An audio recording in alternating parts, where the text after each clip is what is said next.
नमस्कार बच्चों। आशा है आप सभी अपने घर में स्वस्थ व सुरक्षित होंगे। मैं आज आपको आपकी हिंदी की पाठ्य पुस्तक का प्रथम पाठ राख की रस्सी पढ़ाने जा रही हूँ। लोनपोगार तिब्बत के 32वें राजा सौनोगवसेन गाम्पो के मंत्री थे। इस कहानी में हम पढ़ेंगे एक व्यक्ति के विषय में और उस व्यक्ति का नाम है लोनपोगार, जो कि तिब्बत के 32वें राजा सौनोगवसेन गाम्पो के राज्य में मंत्री का कार्य करते थे। वे अपनी चालाकी और हाजिर जवाबी के लिए दूर दूर तक मशहूर थे और वो बहुत ही चालाक और हाजिर जवाब थे और अपनी चालाकी के लिए और हाजिर जवाबी के लिए वो दूर दूर तक मशहूर थे।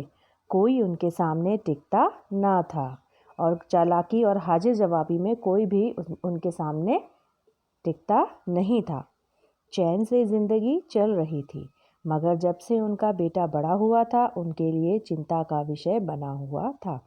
उनकी ज़िंदगी चैन से चल रही थी, आराम से चल रही थी, लेकिन जब से उनका बेटा बड़ा हुआ था उनका बेटा उनकी चिंता का विषय बना हुआ था। कारण क्या था? कारण यह था कि वह बहुत भोला था। होशियारी उसे छूकर भी नहीं गई थी। लोनपोगार ने सोचा, मेरा बेटा बहुत सीधा साधा है, मेरे बाद इसका काम कैसे चलेगा।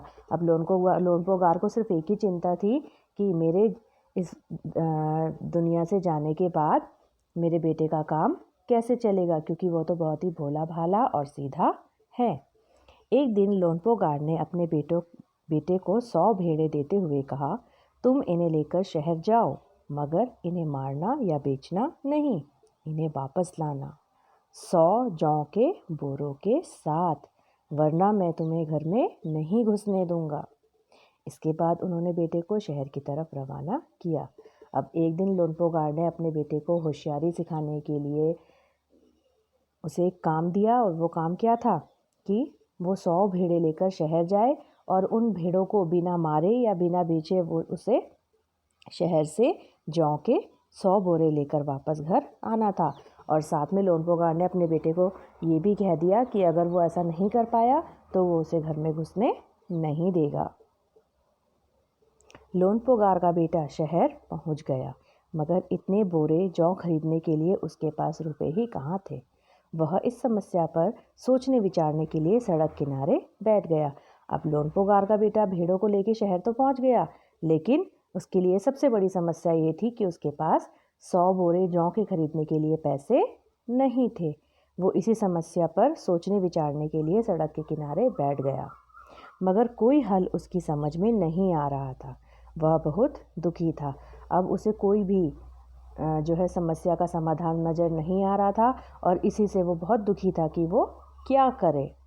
तभी एक लड़की उसके सामने आ खड़ी हुई। क्या बात है, तुम इतने दुखी क्यों हो?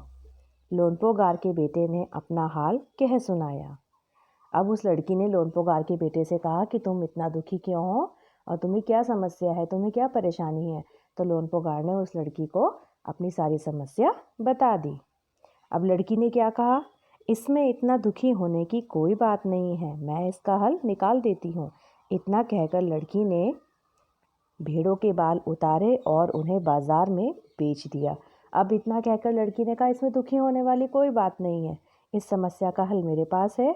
और उसने फटाफट से उन भेड़ों के बाल उतार दिए और उन्हें बाजार में ले जाकर बेच दिया। जो रुपए मिले उनसे जौ के 100 बोरे खरीदकर उसे घर वापस भेज दिया। उसके बाद जो भी पैसे उनके बालों को बेचकर मिले उनसे उसने जौ के 100 बोरे खरीदे और उसको घर वापस भेज दिया। लोनपोगार के बेटे को लगा कि उसके पिता बहुत खुश होंगे, मगर उसकी आप बीती पर उन्होंने ध्यान ही नहीं दिया। अब जो लोनपोगार के बेटे ने अपने घर जाकर अपने पिता को सारी बात बताई तो उसे लगा कि मेरे पिता मेरी बात से बड़े खुश होंगे, लेकिन ऐसा कुछ भी नहीं हुआ और लोनपोगार के पिता उठकर बाहर चले गए। दूसरे दिन उन्होंने अपने बेटे को बुलाकर कहा, पिछली बार भेड़ों के बाल उतारकर बेचना मुझे ज़रा भी पसंद नहीं आया। अब तुम दोबारा इन्हीं भेड़ों को लेकर जाओ, उनके साथ जौ के 100 बोरे लेकर ही लौटना। अब उसके पिताजी ने उसे फिर से कहा कि तुम फिर से इन भेड़ों को लेकर जाओ और इस बार फिर से तुम्हें अपनी सूझबूझ से जौ के 100 बोरे लाने हैं। एक बार फिर निराश लोनपोगार का बेटा शहर में उसी जगह जा बैठा। ना जाने क्यों उसे यकीन था कि लड़की उसकी मदद के लिए ज़रूर आएगी। अब लोनपोगार का बेटा फिर से शहर में उसी जगह पर जाकर बैठ गया। दोबारा उसे वही समस्या थी और उसे यकीन था कि वो लड़की उसकी मदद के लिए ज़रूर आएगी। और हुआ भी कुछ ऐसा ही। वह लड़की आई। उसने अपनी मुश्किल कह सुनाई। अब तो बिना जौ के 100 बोरों के मेरे पिताजी मुझे घर में नहीं घुसने देंगे। लड़की सोचकर बोली, एक तरीका है। उसने भेड़ों के सींग काट लिए। उन्हें बेचकर जो रुपए मिले उनसे 100 बोरे जौ खरीदे। बोरे लोनपोगार के बेटे को सौंपकर लड़की ने उसे घर भेज दिया। अब लड़की ने फिर से अपनी सूझबूझ से काम लिया। इस बार उसने भेड़ों के सींग काट के बाजार में बेच दिए और जो भी पैसे मिले उससे फिर से 100 बोरे लेकर उसने लोनपोगार के बेटे को वापस घर भेज दिया। भेड़ और जौ के बोरे पिता के हवाले करते हुए लोनपोगार का बेटा खुश था। उसने विजयी भाव से सारी कहानी कह सुनाई। सुनकर लोनपोगार बोले, इस लड़की से कहो कि हमें 9 हाथ लंबी राख की रस्सी बनाकर दे। उनके बेटे ने लड़की के पास जाकर पिता का संदेश दोहरा दिया। अब दोबारा जब लोनपोगार का बेटा घर आया और उसे अपने पिताजी को सारी कहानी कह सुनाई और भेड़े और 100 बोरे लोनपोगार को दे दिए, तो लोनपोगार को बड़ा गुस्सा आया और उसने कहा कि लड़की तुम्हारी अगर मदद करती है तो ठीक है, मैं चाहता हूँ कि ये लड़की मुझे अपने हाथ के बराबर 9 हाथ लंबी रस्सी मुझे बनाकर दे। अब बेटे ने वापस जाकर उस लड़की को सारा हाल कह सुनाया।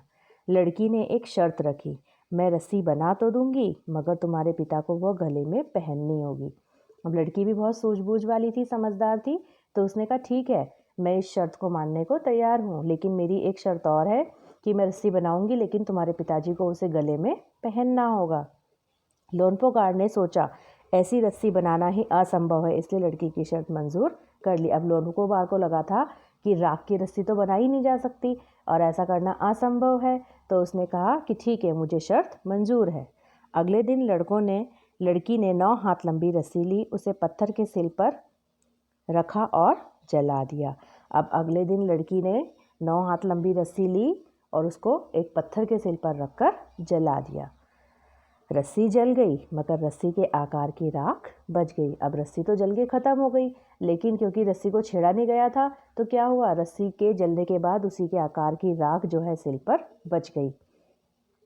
इसे वह सिल समेत लोनपोगार के पास ले गई। इसके बाद वो सिल उठाकर लोनपोगार के पास ले गई और उसे पहनने के लिए कहा। लोनपोगार रस्सी देखकर चकित रह गया। अब लोनपोगार चकित रह गए कि अरे, इस लड़की ने तो राख की रस्सी बना दी। वे जानते थे कि राख की रस्सी को गले में पहनना तो दूर, उठाना भी मुश्किल है, और वो ये भी जानते थे कि ये लड़की बहुत ही सूझबूझ वाली और समझदार है, और उन्हें ये भी समझ में आ गया था कि मैं इस रस्सी को पहनना बड़ा मेरा मुश्किल है, क्योंकि इसको उठाना ही बहुत मुश्किल है। हाथ लगाते ही वह टूट जाएगी। लड़की की समझदारी के सामने उनकी अपनी चालाकी धरी रह गई। अब लोनपोगार को समझ आ गया था कि मेरी चालाकी उस लड़की के सामने काम नहीं आएगी। बिना वक्त गवाए लोनपोगार ने अपने बेटे की शादी का प्रस्ताव लड़की के सामने रख दिया। अब लोनपोगार ने बिना समय गवाए क्या करा, उस लड़की के सामने अपने बेटे से उस शादी का प्रस्ताव रख दिया। वो चाहता था कि मेरे बेटे की शादी इस लड़की से हो जाए ताकि ये लड़की मेरे बेटे को जीवन में मदद कर सके, और धूमधाम से उन दोनों की शादी हो गई। तो इस कहानी से हमें ये शिक्षा मिलती है कि जब भी हम कोई काम करते हैं तो हमें अपनी सूझबूझ और चालाकी से उस काम को करना चाहिए। धन्यवाद।